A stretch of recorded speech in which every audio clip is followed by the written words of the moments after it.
وبركاته.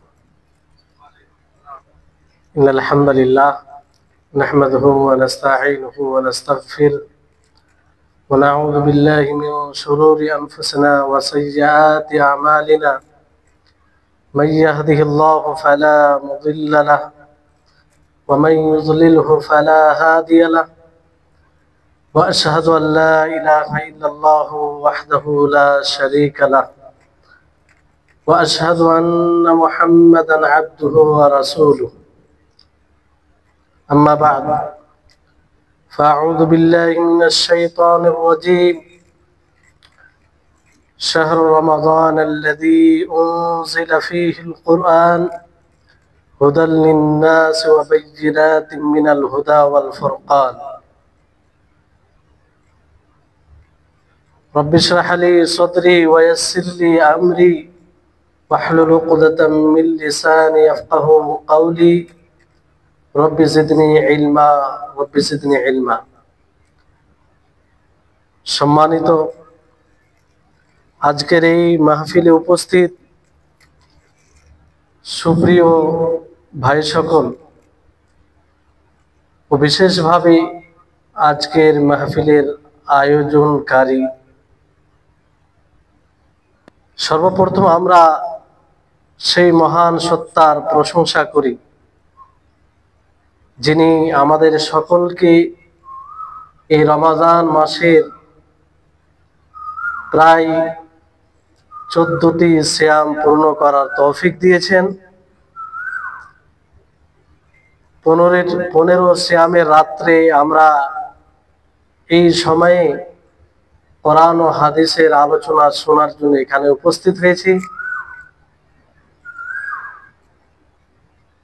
এই জন্য আমরা সেই মহান আল্লাহ তাআলার শুকরিয়া জ্ঞাপন করব।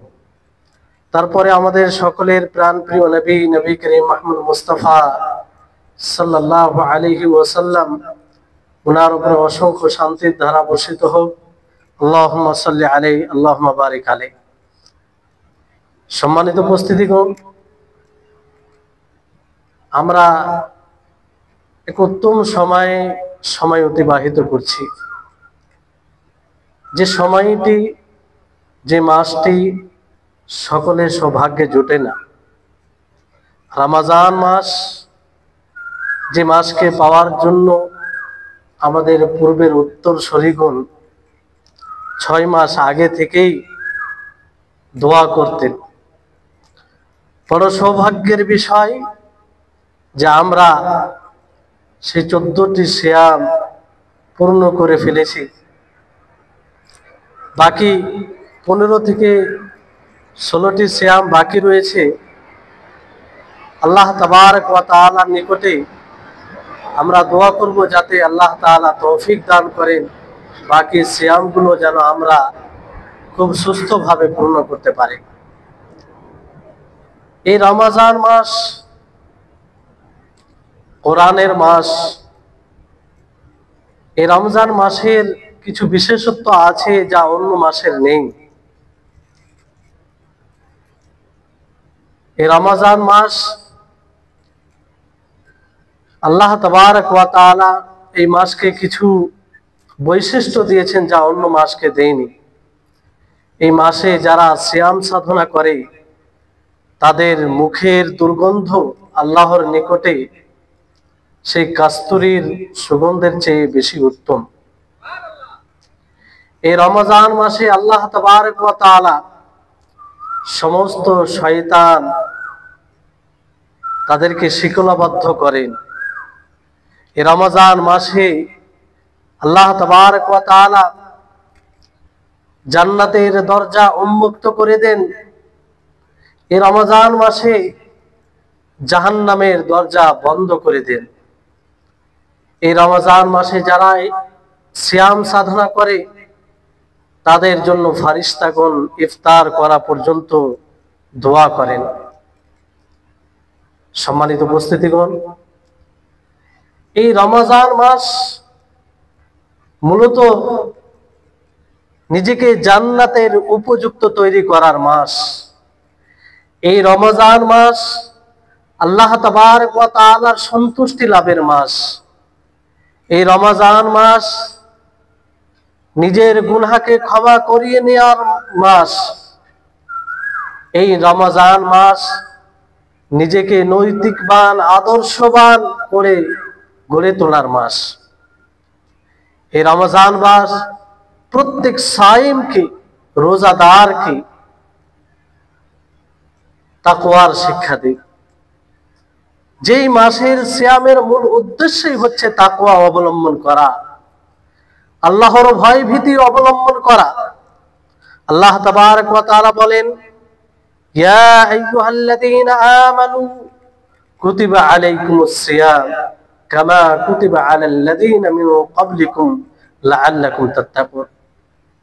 আল্লাহ তাআলা যেমন ভাবে এই রমজান মাসে সিয়াম ফরজ করেছেন, অনুরূপ ভাবে এই রমজান মাসে সিয়াম কেন ফরজ করেছেন, আমরা কেন এই সিয়াম পালন করব, কেন রোজা রাখবো, এর লাভ কি, এর মুখ্য উদ্দেশ্য কি, আল্লাহ তাবারক ওয়া তাআলা সেই আয়াতেই স্পষ্ট করেন, লাআল্লাকুম তাত্তাকুন, যাতে তোমরা মুত্তাকি হয়ে যাও, পরহেজগার হয়ে যাও, তাকওয়া ভীতি, আল্লাহ ভীতি তোমাদের মধ্যে চলে আসে। সম্মানিত উপস্থিতিগণ, আমরা সকলেই জানি তাকওয়া এমন একটি বৈশিষ্ট্য, এমন একটি পাহারাদার, যেটা আপনাকে সমস্ত গুনাহ থেকে বিরত রাখে।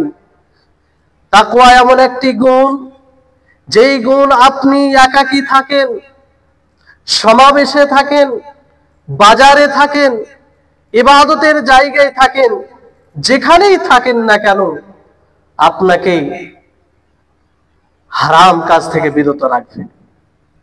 এই রমজান মাসের মুখ্য শিক্ষা হচ্ছে এটাই, যে আমরা আল্লাহর ভয় ভীতি অবলম্বন করব। সম্মানিত উপস্থিতিগণ, এই রমজান মাসে আমাদের পূর্বের উত্তরসূরিগণ কিভাবে রোজা রাখতেন, কিভাবে ইবাদত করতেন, সেই কিছু কথা আপনাদের সামনে রাখবো। উদ্দেশ্য হবে যে আমরাও যাতে সেইভাবে রমজান মাসকে অতিবাহিত করতে পারি, আমরা যাতে বুঝতে পারি এই নেয়ামত কত বড় নেয়ামত, আমরা যাতে বুঝতে পারি যে আল্লাহ তাবারক ওয়া তাআলা এই মাস আমাদের সৌভাগ্যে রেখে কত বড় ইহসান, তার সবকিছুই তো আমাদের উপরে ইহসান, অনুগ্রহ, কিন্তু এই রমজান মাস কত বড় একটা হাদিয়া, উপহার দিয়েছেন নিজেকে জান্নাতের উপযুক্ত করার জন্য। সম্মানিত উপস্থিতিগণ, আমরা জানি এই রমজান মাসের সিয়াম, যে সিয়ামের ফজিলতের ব্যাপারে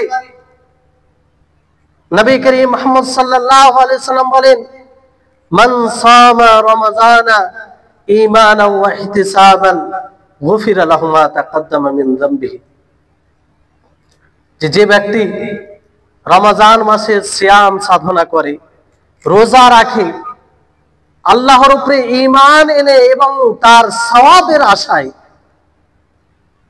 তাহলে আল্লাহ তাআলা তার পূর্বের গুনাহকে ক্ষমা করে দিবেন। এই সওয়াব কাদের জন্য, এই পুরস্কার কাদের জন্য? যারা রীতি প্রথাগত সিয়াম রোজা রাখে, সেই ফজর থেকে নিয়ে সূর্য অস্তমিত হওয়া পর্যন্ত খাবার ও পানাহার থেকে বিরত থাকে, শুধু খাবার ও পানাহার থেকে বিরত থাকে, বাকি সে অন্যায় কাজ করে, জুলুম করে, মিথ্যা কথা বলে, গীবত করে, কারো উপরে মিথ্যা অপবাদ লাগায়, সে কি এই সওয়াবের অধিকারী হবে? সে কি এই ফজিলতের অধিকারী হবে? হবে না। নবী করিম মুহাম্মদ সাল্লাল্লাহু আলাইহি সাল্লাম বলেন, মাল্লাম ইয়াদা কাওলা যুর ওয়াল আমালা বিহি ওয়াল জাহলা ফালাইসা লিল্লাহি হাজা আন ইয়াদা তাআমাহু ওয়া শারাবাহু। যে ব্যক্তি সিয়াম রেখে, রোজা রেখে মিথ্যা কথা বলা, মিথ্যার উপরে আমল করা পরিহার করতে পারলো না, তার কোনো প্রয়োজন নেই যে সে আল্লাহর জন্য খাবার ও পানাহার থেকে বিরত থাকবে, ক্ষুধার্ত অবস্থায় থাকবে, পিপাসার্ত অবস্থায় থাকবে। সম্মানিত উপস্থিতিগণ, আপনারা জানেন যে এই রোজা এমন একটি ইবাদত, যে ইবাদতের ব্যাপারে বিশেষভাবে আল্লাহ তাবারক ওয়া তাআলা হাদিসে কুদসিতে বলেন যে সমস্ত আমল আদম সন্তানকে তাকে তার বদলা দেওয়া হবে, ইল্লা সিয়াম ফাইন্নাহু লি ওয়া আনা আজজি বিহি। কিন্তু সিয়াম, এই রোজা, যার প্রতিদান, যার জাযা আমি নিজ হস্তে দান করব, নিজে আমি তাকে দান করব, ওয়া আনা আজজি বিহি। কেন? হাদিসে স্পষ্ট রয়েছে সে আমার জন্য খাবার ও পানাহার থেকে বিরত থাকে, আমার জন্য সে অনেক সময় ক্ষুধার্ত অবস্থায় থাকে, তার ইচ্ছা করে খাওয়ার কিন্তু সে খায় না, তার ইচ্ছা করে পান করার কিন্তু সে পান করে না, কারণ সে জানে আমি এই রোজা পালন করছি একমাত্র আমার স্রষ্টাকে সন্তুষ্ট করার জন্য। সম্মানিত উপস্থিতিগণ, অনুরূপ ভাবে এই মাসে কিয়াম রয়েছে, যে কিয়াম করার সুযোগ পায়, যে কিয়ামের ব্যাপারে নবী করিম মুহাম্মদ সাল্লাল্লাহু আলাইহি সাল্লাম বলেন, মান কামা রমাযানা ঈমানান ওয়া ইহতিসাবান গুফিরা লাহু মা তাকাদ্দামা মিন যামবিহি। যে ব্যক্তি রমজান মাসের কিয়াম করলো ঈমানের সাথে, সওয়াবের আশায়, তার পূর্বের গুনাহ আল্লাহ তাআলা ক্ষমা করে দেবেন। সেই কিয়াম যাকে আমরা তারাবি বলি, কি সুন্দর সুযোগ আমাদের জন্য নিজের গুনাহকে ক্ষমা করিয়ে নেওয়ার একটা ভালো সুযোগ। তা আমরা কতটা গুরুত্ব দিয়েছি, কতটা এই কিয়ামের প্রতি মনোযোগী হয়েছি। এত বড় যে পুরস্কার রেখেছেন আল্লাহ তাবারক ওয়া তাআলা, যে যদি কোনো মানুষ এই রমজান মাসের কিয়াম করে আল্লাহর উপরে ঈমান রেখে এবং সওয়াবের আশায়, তো তার পূর্বের ছোট ছোট যে গুনাহ হয়ে থাকে, পাপ হয়ে থাকে, সেটা আল্লাহ তাআলা ক্ষমা করে দিবেন। সম্মানিত উপস্থিতিগণ, মনে রাখবেন এই কিয়াম করা আল্লাহর প্রকৃত বান্দাদের বৈশিষ্ট্য। আপনি কিয়াম করছেন, তার মানে আল্লাহ তাআলা যে সব বান্দাদের নাম করেছেন, প্রশংসা করেছেন, তাদের অন্তর্ভুক্ত। আল্লাহ তাআলা বলেন, ওয়া ইবাদুর রহমানিল্লাযীনা ইয়ামশুনা আলাল আরদি হাওনা ওয়া ইযা খাতাবাহুমুল জাহিলুনা ক্বালু সালামা। যে আল্লাহর প্রকৃত বান্দা যারা, তারা নত হয়ে চলে এই জমিনে, এবং যখন এই মূর্খ তাদের সম্মুখীন হয় তাদেরকে সালাম বলে, তাদেরকে ইগনোর করে, তাদের সাথে বিতর্ক করে না। তারপরে আল্লাহ তাআলা বলেন, ওয়াল্লাযীনা ইয়াবিতুনা লিরাব্বিহিম সুজদান ওয়া কিয়ামা, যে তারা তাদের রবের জন্য, তাদের প্রতিপালকের জন্য সাজদারত অবস্থায়, কিয়ামরত অবস্থায় রাত্রি অতিবাহিত করে। সম্মানিত উপস্থিতিগণ, আজকে আমরা এই রমজান মাসের কিয়াম করি, যদি সত্যিকারে করি তাহলে এটা সেই রহমানের প্রকৃত বান্দাদের বৈশিষ্ট্য। সাহাবায়ে কেরাম রিজওয়ানুল্লাহি আলাইহিম আজমাইন এই কিয়ামের প্রতি কতটা গুরুত্ব দিতেন। ওমর ইবনে খাত্তাব রাদিয়াল্লাহু তাআলা আনহুমা, তিনার ব্যাপারে বলা হয়, যখন অর্ধরাত্রি হতো তিনি তার পরিবারকে জাগাতেন, পরিবারকে বলতেন যে তোমরা জেগে যাও, কিয়াম করো, সালাত আদায় করো। তারপরে এই আয়াতটি তেলাওয়াত করতেন, ওয়া'মুর আহলাকা বিস-সালাতি ওয়াসতাবির আলাইহা লা নাসআলুকা রিজকান নাহনু নারযুকুকা ওয়াল আকিবাতু লিত-তাকওয়া। যে তুমি তোমার পরিবারকে আদেশ দাও, সালাতের আদেশ দাও, তার উপরে অনড় থাকো, আমি তোমাদের কাছে রুজি চাই না। আর যারা তাকওয়া অবলম্বন করে তাদের জন্য ভালো পরিণাম রয়েছে। সম্মানিত উপস্থিতিগণ, তাহলে এই রমজান মাসে বেশি বেশি করে কিয়াম করতে হবে, লম্বা কিয়াম করতে হবে। সাহাবায়ে কেরাম রিজওয়ানুল্লাহি আলাইহিম আজমাইনদের, তাদের কিয়াম সম্পর্কে শুনবেন তো অবাক হবেন।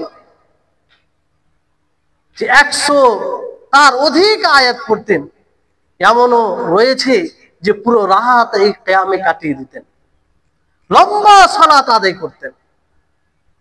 তো আজকে আমরা এই রমজান মাসে এই গুরুত্বপূর্ণ আমলটি করতে পারি। এখন থেকেই সেই শেষ দশকেই করতে হবে সেটা নয়। শেষ দশকে আপনি তো গুরুত্ব দিবেন, পুরো রাত ইবাদতে কাটাবেন, কিন্তু এই পুরো রমজান মাস যাতে আপনি পরিপূর্ণ কিয়াম করে এই রমজান মাস অতিবাহিত করতে পারেন, এর চেষ্টা করবেন। সম্মানিত উপস্থিতিগণ, তারপরে এই মাসের যে গুরুত্বপূর্ণ আমল হচ্ছে সেটা হচ্ছে সাদাকা। দান করবেন, যারা অসহায় মানুষ, গরিব মানুষ, তাদের পাশে দাঁড়াবেন। কারণ এটা নবী সাল্লাল্লাহু আলাইহি সাল্লামের নীতি, নবী সাল্লাল্লাহু আলাইহি সাল্লামের আদর্শ। তিনি এমনিতেই খুব দানশীল ছিলেন, কিন্তু যখন রমজান মাস চলে আসতো তখন তিনার দানশীলতা আরো বৃদ্ধি পেত, অধিকভাবে দান করতেন।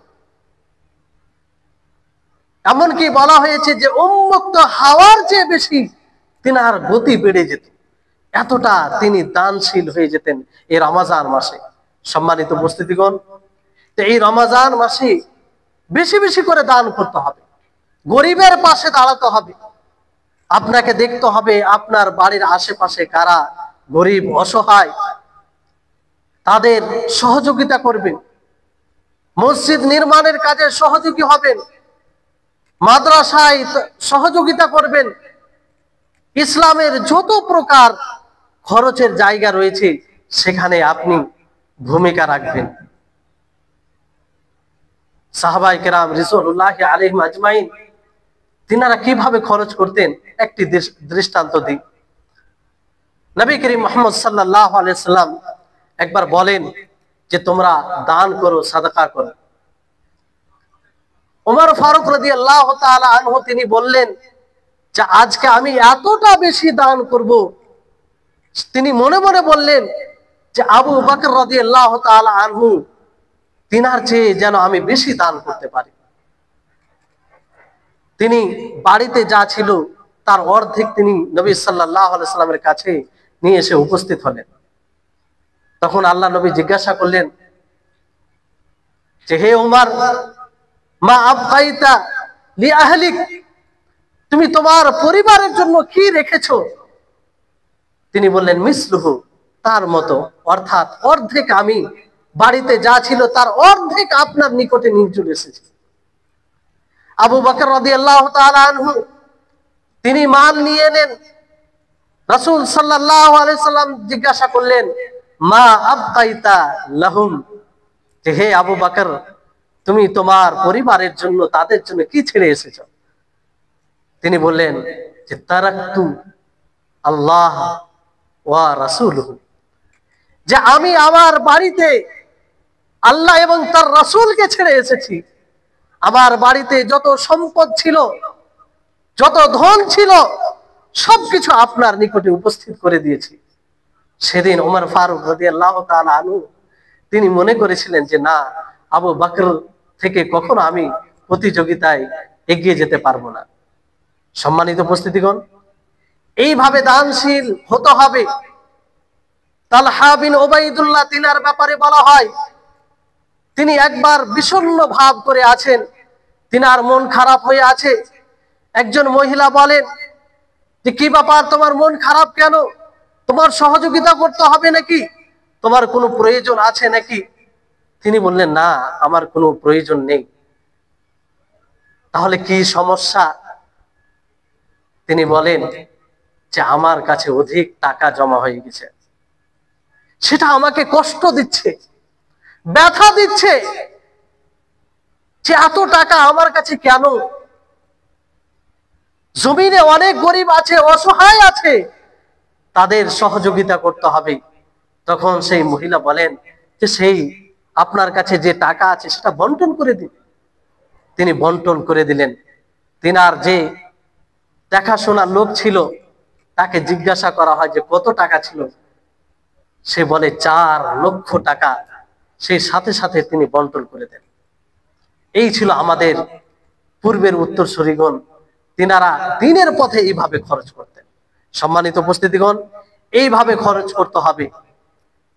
তারপরে এই রমজান মাসে আরেকটি গুরুত্বপূর্ণ কাজ, সেটি হচ্ছে আপনি খাবার খাওয়াবেন। খাবার খাওয়াবেন, আপনার যতটুকু সাধ্যে আছে ততটুকু খাওয়াবেন। কারণ এর বিশেষ ফজিলত রয়েছে। নবী করিম মুহাম্মদ সাল্লাল্লাহু আলাইহি ওয়াসাল্লাম যখন মক্কা থেকে মদিনায় হিজরত করে যান, তখন সর্বপ্রথম যে আদেশগুলো দেন, সেই আদেশগুলো হচ্ছে ইয়া আইয়ুহান নাস আফশুস সালাম, যে হে মানব জাতি, তোমরা সালাম বিনিময় করো, সালাম দাও। ওয়া আতইমুত তাআম, মানুষকে খাওয়াও। তারপরে সালাত আদায় করো যখন মানুষ ঘুমিয়ে থাকবে। যদি এগুলো করো তাহলে তোমরা জান্নাতে প্রবেশ করবে। ওয়ান্নাসু নিয়াম তাদখুলুল জান্নাহ। সম্মানিত উপস্থিতিগণ, তো এই রমজান মাস একটি বড় সুযোগের মাস। আমরা অসহায় যারা গরিব রয়েছে তাদেরকে খাবার খাইয়ে আল্লাহ তাআলার সন্তুষ্টি লাভ করতে পারি। বিশেষভাবে ইফতার করানোর মাধ্যমে মানুষকে ইফতার করিয়ে আল্লাহ তাআলার সন্তুষ্টি লাভ করতে পারি।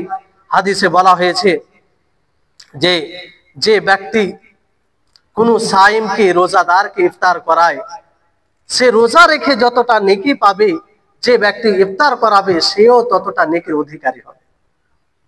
ভাবতে পেরেছেন? আপনারা বলবেন যে আমরা প্রবাসী জীবন আছে, কাকে ইফতার করাবো?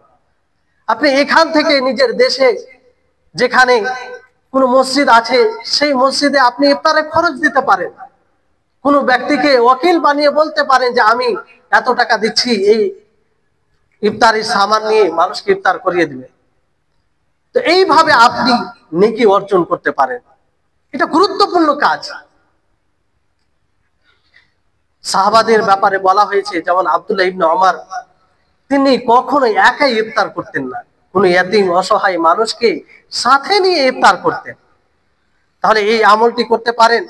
তারপরে বেশি বেশি করে কোরআন তেলাওয়াত করবেন। সম্মানিত উপস্থিতিগণ, এটা কোরআন নাজিলের মাস। শাহরু রমাদান আল্লাযী উনজিলা ফীহিল কুরআন হুদাল লিন-নাস ওয়া বায়্যিনাতিন মিনাল হুদা ওয়াল ফুরকান। এই রমজান মাসে কোরআন নাজিল হয়েছে, আর সেই রাত এই রমজান মাসের শেষ দশকেই রয়েছে। নবী সাল্লাল্লাহু আলাইহি ওয়াসাল্লাম এই মাসে বিশেষভাবে কোরআন তিলাওয়াত আরো বেশি করতেন, এমনকি জিবরিল আলাইহিস সালামকে শোনাতেন তিনি। তাহলে আমাদেরকে কতটা তেলাওয়াত করা উচিত? সাহাবায়ে কেরাম, ওনাদের ব্যাপারে বলা হয়েছে যে কোন কোন সাহাবী একদিনে এক কোরআন শেষ করতেন, কেউ 3 দিনে কোরআন শেষ করতেন, কেউ আবার 7 দিনে, কেউ আবার 10 দিনে। তারা এতটা কোরআন তেলাওয়াত করতেন। এটা কোরআন নাজিলের মাস, কোরআনের সাথে গভীর সম্পর্ক রয়েছে এই মাসের। ফলে এই মাসে বেশি বেশি করে কোরআন তেলাওয়াত করবেন। আর এই রমজান মাস আমাদের হাত থেকে চলে যাচ্ছে, শেষ দশক শুরু হচ্ছে। শুরু কিছুদিন 4-5টি সিয়ামের পরে শুরু হয়ে যাবে। ফলে কোরআন তেলাওয়াত যতটা করতেন তার চেয়ে বেশি করেন। এই রমজান মাসে বেশি বেশি করে তেলাওয়াত করেন। আর তেলাওয়াতের সাথে সাথে মনে রাখবেন, এই কোরআনুল কারীমকে বোঝার চেষ্টা করবেন। কারণ কোরআনুল কারীমকে আল্লাহ তাআলা নাজিল করেছেন এই জন্য যাতে মানুষ বুঝে এবং তা থেকে হেদায়েত অর্জন করে, তা থেকে আলোকিত হয়, নিজের জীবনকে আলোকিত করে, সিরাতে মুস্তাকিম সন্ধান করে, সেই সাহাবীদের পথ সন্ধান করে সেই কোরআন দ্বারা। এটা কখন সম্ভব? যখন আমরা কোরআনকে বুঝে পড়ব। বড় দুঃখ হয় যে আজকে কিছু হয়তো কোরআন তেলাওয়াত করে কিন্তু বুঝে না, বুঝার চেষ্টাও করে না, অথচ কোরআনুল কারীমের তরজমা বিভিন্ন ভাষায় রয়েছে। আপনি বিভিন্ন ভাষায়, বাংলায় তার অর্থ রয়েছে, পড়তে পারেন, বুঝতে পারবেন যে আল্লাহ তাআলা কি বলছেন। কারণ যারা বুঝে পড়ে তাদের জন্যই হেদায়েত রয়েছে, তারাই হেদায়েত পাবে, তারাই এই কোরআন থেকে উপকৃত হবে। আর এই জন্যই আল্লাহ তাবারক ওয়া তাআলা কোরআনকে নাযিল করেছেন। আপনার কখনো কি কোরআন পড়ে, কোরআন তেলাওয়াত করে চোখ দিয়ে অশ্রু এসেছে? নিজেকে প্রশ্ন করুন যে আপনি কেমন মুসলিম, যেই কোরআনে বিগত অতীতের কওমের ঘটনা বলা হয়েছে, যেই কোরআনে শিক্ষণীয় ঘটনা রয়েছে, যেই কোরআনে জান্নাতের বিবরণ রয়েছে, যেই কোরআনে জাহান্নামের বিবরণ রয়েছে, যেই কোরআনে আপনি যদি জান্নাতকে বিশ্বাস করেন, জাহান্নামের প্রতি আপনার বিশ্বাস থাকে, সেই জাহান্নামী আয়াতকে পড়ে, সেই আয়াতগুলো অর্থ বুঝে কখনো কি আপনার চোখ দিয়ে অশ্রু এসেছে? নিজেকে প্রশ্ন করুন, নিজেকে প্রশ্ন করুন, কারণ এটা বড় পরিতাপের বিষয় যে কোরআন পড়ে আপনার হৃদয়ে কম্পন এলো না, কোরআন পাঠ করে আপনার শরীরে কম্পন শুরু হলো না। এটা বড় পরিতাপের বিষয়। যেই কোরআন পড়ে সাহাবায়ে কেরাম ক্রন্দন করতেন, যেই কোরআন পড়ে কোন সাহাবী নিজেকে নিয়ন্ত্রণ করতে পারতেন না, এতটা কান্না চলে আসতো। সম্মানিত উপস্থিতিগণ, নবী করিম মুহাম্মদ সাল্লাল্লাহু আলাইহি সাল্লাম তিনি অনেক সময় এই কোরআন পড়তে পড়তে কান্না করতেন। একবার আব্দুল্লাহ ইবনে মাসউদ রাদিয়াল্লাহু তাআলা আনহুমাকে তিনি বলেন যে তুমি আমাকে কোরআন পড়ে শোনাও। তিনি বলেন যে আকরাউ আলাইকা ওয়া আলাইকা উনজিলা, যে আমি আপনাকে কোরআন পড়ে শোনাবো অথচ আপনার উপরে এই কোরআন নাযিল হয়েছে, এটা কি করে হয়? তখন তিনি বলেন ইন্নী উহিব্বু আন আসমাআহু মিন গায়রি, আমি পছন্দ করি যে অন্যদের কাছ থেকে এই কোরআন শুনি, এই কোরআনের তেলাওয়াত শুনি। তখন তিনি সূরাতুন নিসা তেলাওয়াত করতে শুরু করেন। যখন তিনি এই আয়াতে পৌঁছান, ফাকাইফা ইযা জিনা মিন কুল্লি উম্মাতিন বিশাহীদিন ওয়া জিনা বিকা আলা হাউলাহি শাহীদা, এই আয়াতে যখন পৌঁছান তখন আল্লাহর নবী বলেন হাসবু, যথেষ্ট। তারপর আব্দুল্লাহ ইবনে মাসউদ রাদিয়াল্লাহু তাআলা আনহু তিনি বলছেন ওনার চোখে দেখলাম অশ্রু বইছে, চোখ দিয়ে পানি চলে এসেছে। আল্লাহর নবী বললেন হাসবুক, যথেষ্ট। এই আয়াতের অর্থ হচ্ছে যে যে কেমন হবে যেদিন প্রত্যেক উম্মত থেকে সাক্ষী হিসাবে নিয়ে আসা হবে এবং আমাকে উম্মতের উপরে সাক্ষী হিসাবে প্রেরণ করা হবে। এই আয়াতটি শুনে নবী করিম মুহাম্মদ সাল্লাল্লাহু আলাইহি ওয়াসাল্লাম কান্না শুরু করেন। তাহলে কোরআনকে বুঝতে হবে, আর কোরআনকে বুঝতে গেলে স্বাভাবিকভাবে আপনার চোখ দিয়ে অশ্রু আসবে। সম্মানিত উপস্থিতিগণ, তারপরে এই রমজান মাসে বিশেষ করে যে সামনে দশক শুরু হচ্ছে, সেই দশকে এই আমলগুলো খেয়াল রাখবেন যে ফজরের পরে জামাতে নামাজ পড়ার পরে আধা ঘন্টা পৌনে 1 ঘন্টা কোরআন তেলাওয়াত করবেন অথবা জিকির করবেন, ইবাদতে আপনি নিজেকে মগ্ন রাখবেন। তারপর যখন সূর্য উঠবে, সূর্য উঠার 10 থেকে 15 মিনিট পরে আপনি 2 রাকাত সালাত পড়বেন, যাকে সালাতুদ দুহা বলা হয়, অথবা 4 রাকাত। এর ফজিলত কি জানেন? এই ফজিলত থেকে আমরা বঞ্চিত হই। সামান্য একটু সময় দিলে কত বড় ফজিলতের অধিকারী হব। আপনাদেরকে বলি, নবী করিম মুহাম্মদ সাল্লাল্লাহু আলাইহি সাল্লাম বলেন মান সাল্লাল ফাজরা ফি জামাআতিন সুম্মা কাআদা ইয়াযকুরুল্লাহা হাত্তা তাতলুআ আশ-শামসু সুম্মা সাল্লা রাকাআতাইনি কানাত লাহু কাআজরি হাজ্জাতিন ওয়া উমরাতিন তাম্মাতিন তাম্মাতিন তাম্মাতিন। সম্মানিত উপস্থিতিগণ, নবী করিম মুহাম্মদ সাল্লাল্লাহু আলাইহি সাল্লাম বলেন যে ব্যক্তি ফজরের সালাত জামাতে আদায় করবে, তারপর সে আল্লাহর জিকির করবে, আল্লাহ তাআলাকে স্মরণ করবে, সুবহানাল্লাহ, আলহামদুলিল্লাহ, আল্লাহু আকবার, এগুলো পাঠ করবে অথবা কোরআন তেলাওয়াত করবে সূর্য উদিত হওয়া পর্যন্ত, তার 10-15 মিনিট পরে 2 রাকাত সালাত আদায় করবে, তার জন্য পুরস্কার রয়েছে। সে পরিপূর্ণ এক হজ, পরিপূর্ণ এক উমরা করার সমতুল্য নেকি পাবে। সম্মানিত উপস্থিতিগণ, আমরা কি নেকি সঞ্চয়ের প্রতি আগ্রহী নয়? আর এই রমজান মাসে তার গুরুত্ব আরো বেড়ে যায়।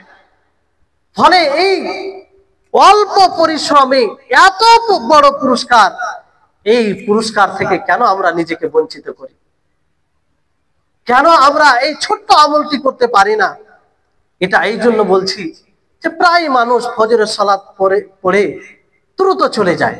সামান্য একটু কোরবানি দিয়ে আপনি বাড়িতে থেকে, নিজের জায়গায় থেকে পরিপূর্ণ এক হজের সমতুল্য, পরিপূর্ণ এক উমরা সমতুল্য নেকি পাবেন। তারপরে আপনি ঘুমান, হয়তো ঘুমের পরিমাণটা একটু কম হবে। সম্মানিত উপস্থিতিগণ, তারপরে এই রমজান মাসে উমরা করতে পারেন। উমরা এর অনেক গুরুত্ব রয়েছে। বিশেষ করে এই রমজান মাসে যদি উমরা করেন তো হজের সমতুল্য নেকি পাবেন। নবী করিম মুহাম্মদ সাল্লাল্লাহু আলাইহি সাল্লাম বলেন যে উমরাতুন ফি রমাযানা তা'দিলু হাজ্জা, যে এই রমজান মাসে উমরা হজের সমতুল্য নেকি রয়েছে। অন্য রিওয়ায়াতে এইভাবে রয়েছে যে হাজ্জাতান মাই, যে আমার সাথে হজ করে যতটা নেকির অধিকারী হবে ততটাই সে নেকি পাবে। আমরা কি চাই না যে নবী সাল্লাল্লাহু আলাইহি সাল্লামের সাথে হজ করার সমতুল্য নেকি পায়? অবশ্যই সকলের ইচ্ছা আছে। তো লক্ষ্য স্থির বানাবেন। যদি আল্লাহ তাআলা আপনাকে এতটা শক্তি দেয়, আর্থিক দিক দিয়ে সবল থাকেন, তাহলে অবশ্যই এই রমজান মাসে উমরা করার টার্গেট রাখবেন। ইনশাআল্লাহ আপনার জন্য পথকে সহজ করবেন। সম্মানিত উপস্থিতিগণ, তারপরে এই রমজান মাসের এই গুরুত্বপূর্ণ আমল আরেকটি রয়েছে যে অধিকভাবে আমরা ইস্তিগফার করব, দোয়া করব আল্লাহর নিকটে। কারণ এই দোয়ার সাথে এই রমজান মাসের গভীর সম্পর্ক রয়েছে। বিশেষভাবে এই রমজান মাসের শেষ দশকে এই দোয়া আরো বেশি বেশি করে করতে আমরা আরম্ভ করব।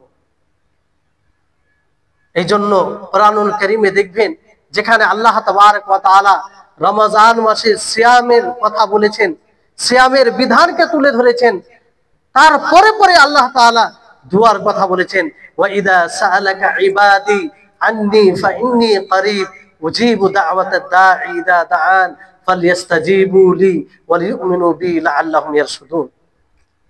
যে আমার বান্দা আমার সম্পর্কে জিজ্ঞাসা করলে আমি তাদের নিকটে রয়েছি। যখনই কোনো আহ্বায়ক, যখনই কোনো দোয়াকারী আমার কাছে দোয়া করে, আমার কাছে চায়, তখন আমি তার দোয়াকে কবুল করি, আমি তার ডাকে সাড়া দিই। সম্মানিত উপস্থিতিগণ, কি চমৎকার কথা না? কি চমৎকার কথা! আল্লাহ তাবারক ওয়া তাআলার বাণী যে যে কোনো আহ্বায়ক, যে কোনো দোয়াকারী আমার কাছে যখন দোয়া করবে আমি তার দোয়াকে কবুল করি। আল্লাহ তাআলা আমাদেরকে আহ্বান করছে, উদ্বুদ্ধ করছেন যাতে আমরা তার কাছে দোয়া করি, তার কাছে চাই। কিন্তু বড় পরিতাপের বিষয় যে আমরা চাওয়ার জন্য প্রস্তুত নয়, আমরা চাইতে পারি না। চাওয়াতে অনেক আমরা উদাসীন।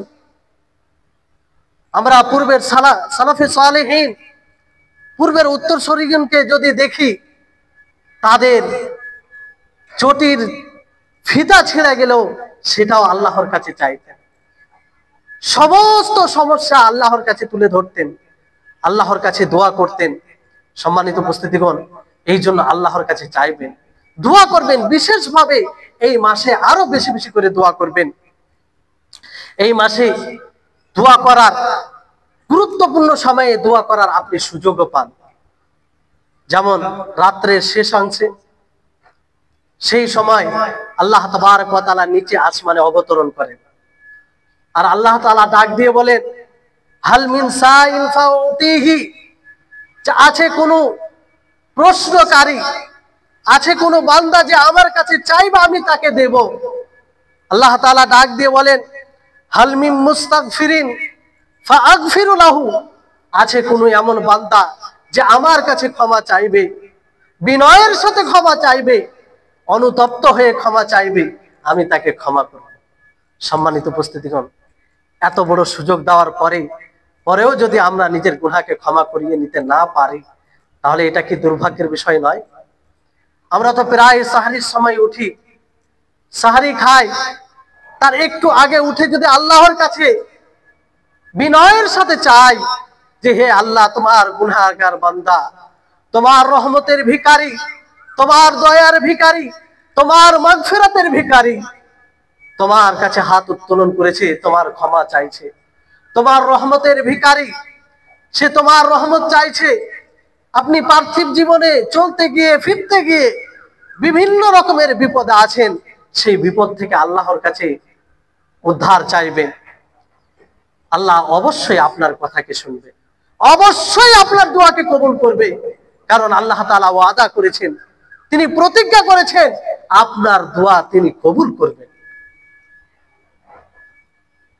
আল্লাহ তাবারক ওয়া তাআলা বিভিন্ন জায়গায়, তারপরে অন্য আয়াতে আল্লাহ তাআলা বলেন, ওয়াকালা রাব্বুকুম উদউনি আস্তাজিব লাকুম, যে তোমার রব বলে উদউনি আস্তাজিব লাকুম, তোমরা আমার কাছে চাও, আমি তোমাদেরকে দেব, আমি তোমাদের দোয়াকে কবুল করব। স্বয়ং আল্লাহ তাবারক ওয়া তাআলা নিজেই বলছেন, আর এটা আদেশ দিয়ে বলছেন যে তোমরা আমার কাছে চাও, আমি তোমাদের দোয়াকে কবুল করব। বলুন আর কি চাই? এর চেয়ে আর স্পষ্ট কথা হতে পারে? আর এখানে আল্লাহ তাআলা বলেন যে সরাসরি আমার কাছে চাও, এরকমটা বিষয় নয় যে তোমরা চাইতে গেলে কোনো পীরের মাধ্যম নিবে, কোনো আলেমের মাধ্যম নিবে, কোনো আলেমের ওয়াসিলা নিবে না। ওয়াকালা রাব্বুকুম উদউনি আস্তাজিব লাকুম, যে তোমরা আমার কাছে চাইবে, আমি তোমাদের দোয়াকে কবুল করব। সম্মানিত উপস্থিতিগণ, তো বেশি বেশি করে দোয়া করো, নিজের জন্য, নিজের সমাজের জন্য, সমস্ত মুসলিম উম্মার জন্য। আজকে ফিতনার কোনো অভাব নেই, চারদিকে ফিতনা, আপনার ডান দিকে বাম দিকে উপরে নিচে সব জায়গায় ফিতনা। সেই ফিতনা থেকে কি করে বাঁচবেন? আল্লাহর সহযোগিতা না হলে আপনি বাঁচতে সক্ষম হবেন না। আল্লাহ তাআলা আপনাকে বিশেষ হিদায়াত না দিলে এই দুনিয়াতে আপনি হিদায়াতের পথে চলতে পারবেন না। ফলে আল্লাহর কাছে হিদায়াত চান, হিদায়াতের জন্য দোয়া করুন, ক্রন্দন করে দোয়া করুন, বিনয়ের সাথে কাকুতি মিনতি করে চান আপনার এই রমজান মাস যেন আপনার পরিপূর্ণ হিদায়াতের কারণ হয়। আপনার এই রমজান মাস আপনার জীবনে যেন ইনকিলাব সৃষ্টি করে, আপনার এই রমজান মাস আপনার জীবনে যেন পরিবর্তন ঘটায়, আপনার এই রমজান মাস আপনার জীবনে যেন বিপ্লব নিয়ে আসে। সেটা কি করে হবে? সেটা কি করে হবে? যখন আপনি পুরোপুরি আল্লাহর নিকটে নিজেকে সমর্পণ করবেন, লুটিয়ে পড়বেন, তার দিকে নিজেকে ঝুঁকিয়ে দিবেন যে হে আল্লাহ, তোমার দুর্বল বান্দা, অতি দুর্বল বান্দা তোমার কাছে বিনয়ের সাথে চাইছে, তুমি পরিপূর্ণ হিদায়াত দাও, সারা জীবন যেন হিদায়াতের সাথে চলতে পারে, হিদায়াত সন্ধানে যেন সততা অবলম্বন করতে পারে। আজকে আমাদের বড় সমস্যা, বড় ব্যাধি হচ্ছে যে আমরা হিদায়াত সন্ধানে সৎ হতে পারি না। হিদায়াত সন্ধানের প্রচেষ্টায় সততা থাকে না, পক্ষপাতিত্ব থাকে, এলাকায় গোড়ামি থাকে, ফলে আমরা হিদায়াতের নিকটে পৌঁছাতে পারি না। সম্মানিত উপস্থিতিগণ, এই জন্য নিরপেক্ষভাবে সব সময় যখনই আপনার নিকটে হিদায়াত সুস্পষ্ট হবে, সেই হিদায়াতকে স্মরণ করবেন। তারপরে এই রমজান মাসে আপনি অন্য মাসে যেভাবে সময় কাটান, খেল কুদ বিভিন্ন রকমের খেলাধুলা করে, দয়া করে এই মাসে খেলাধুলা পরিহার করুন। এটা মাত্র 12 মাসে 1 মাস, এটা সুযোগ পেয়েছেন বেশি বেশি ইবাদত করে আল্লাহর নিকটে, আল্লাহর প্রিয় হওয়ার। সম্মানিত উপস্থিতিগণ, সামনে দশক শুরু হচ্ছে। নবী সাল্লাল্লাহু আলাইহি সাল্লামের নীতি ছিল, যখনই এই দশক আরম্ভ হতো তিনি নিজের লুঙ্গিকে কষে নিতেন, পুরোপুরি ভাবে প্রস্তুত হয়ে যেতেন ইবাদতের জন্য, নিজেকে একদম কোনো রকমের ত্রুটি বাকি রাখতেন না। এই রমজান মাসের শেষ দশক শুরু হওয়ার সাথে সাথে তিনি এতটা প্রস্তুতি নিতেন। পরিবারকে জাগাতেন, নিজে জাগতেন, ইতিকাফে বসতেন। ইতিকাফ একটি বড় ইবাদত আর বহুমুখী ইবাদত। এটা ইতিকাফ একটা বহুমুখী ইবাদত। কারণ ইতিকাফে বসলে আপনি স্বাভাবিকভাবে কোরআন তেলাওয়াত করবেন, আল্লাহর জিকির করবেন, আল্লাহর ইবাদতে নিজেকে মগ্ন রাখবেন, আল্লাহর কাছে দোয়া করবেন, দুনিয়ার বিভিন্ন জিনিস থেকে আপনি বিরত থাকবেন। তো সম্ভব হলে ইতিকাফ করবেন। তারপরে লাইলাতুল যে কদর রয়েছে, সম্মানের রাত্রি, কদরের রাত্রি, এই কদরের রাত্রিকে পাওয়ার চেষ্টা করবেন। আপনি ভেবে দেখুন যে আল্লাহ তাবারক ওয়া তাআলা এই কদরের রাত্রি সম্পর্কে পরিপূর্ণ একটি সূরা নাযিল করেছেন। ইন্না আনজালনাহু ফি লাইলাতুল কদর ওয়া মা আদরাকা মা লাইলাতুল কদর লাইলাতুল কদরি খায়রুম মিন আলফি শাহর। আল্লাহ তাআলা কোরআনুল কারীমকে লাইলাতুল কদরে অর্থাৎ কদরের রাত্রিতে নাযিল করেছেন। আল্লাহ তাআলা প্রশ্ন আকারে বলেন যে আপনি কি জানেন এই লাইলাতুল কদর কি, সম্মানের রাত্রি কি?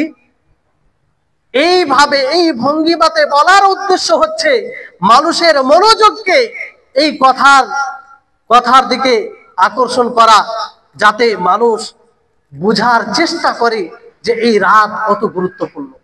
1000 মাস ইবাদত করে যতটা নেকির অধিকারী আপনি হবেন, ঠিক ততটাই এক রাত্রি ইবাদত করে আপনি নেকির অধিকারী হবেন।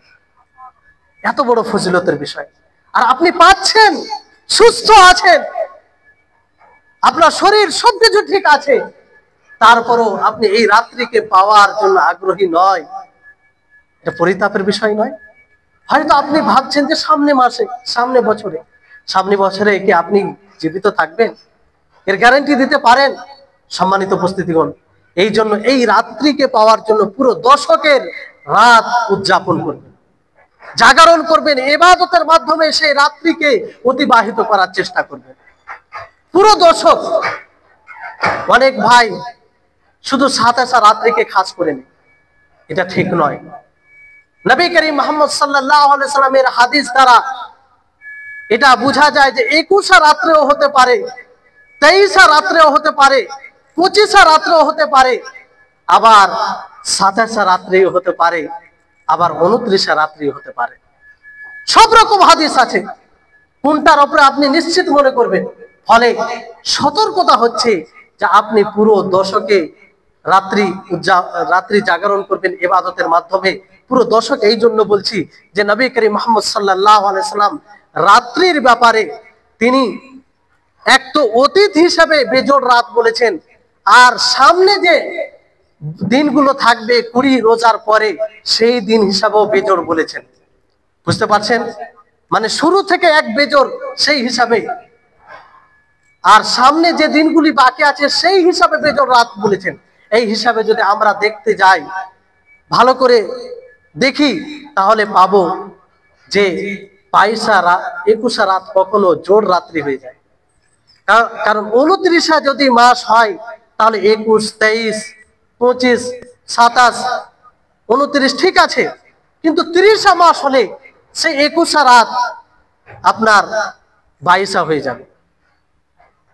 তো এইভাবে, কারণ আল্লাহ নবী মুহাম্মদ সাল্লাল্লাহু আলাইহি ওয়াসাল্লাম তিনি বলেছেন যে তোমরা এই লাইলাতুল কদরকে সন্ধান করো নবম রাত্রিতে, সপ্তম রাত্রিতে, পঞ্চম রাত্রিতে।